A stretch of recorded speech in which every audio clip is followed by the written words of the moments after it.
A few years ago, if you looked across the schools in Leicester, with some exceptions, unfortunately it really was an exception, because it's always been Steve's leadership and indeed today, one of the models really that I think we want to put in front of others and say, look, this is how good it can be.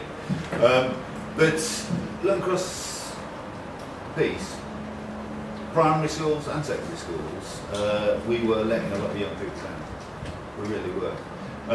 We weren't giving them what they could reasonably expect by way of decent education, and it was reflected not just in the measurable outturns, but I think in the some of the perhaps less tangible things in terms of when you talk to them, actually whether they went on to get employment afterwards, and whether they went on to higher education afterwards.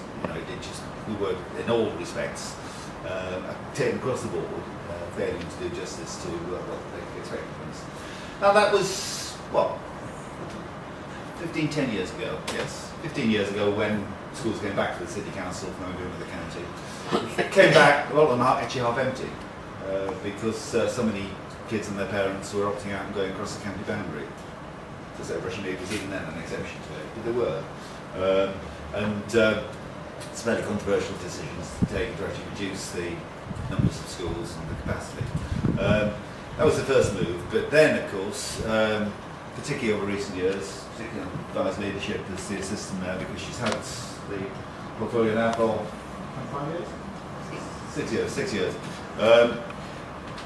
What we've set about doing is actually looking across the whole range of what we do, and seeking to work together to learn from the best practice that Russian represents, to use their experience, use their good practice, example to others, use their support to others. And it's been possible because we have done it as part of a family of schools.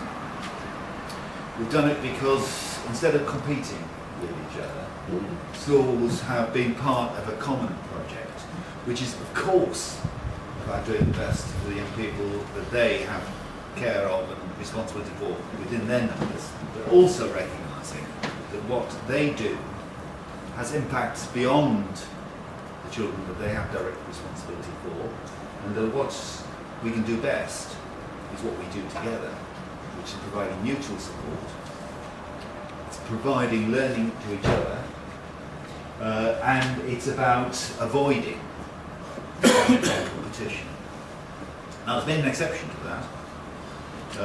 That was of course the establishment of another academy.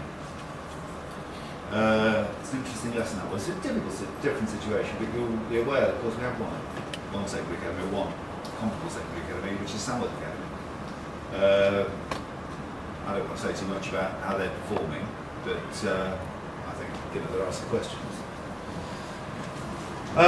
And of course, one of the issues that was raised at that time by me and others, by those who were putting it forward and wanting to press ahead with that academy, was, well, what impact is that going to have on the rest? If you set up that academy, what happens to the rest?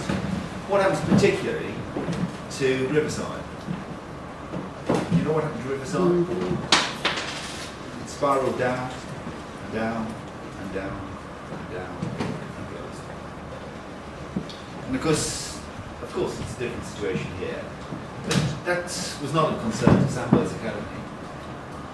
What their concern was, not with the neighbours, not even with the neighbourhood.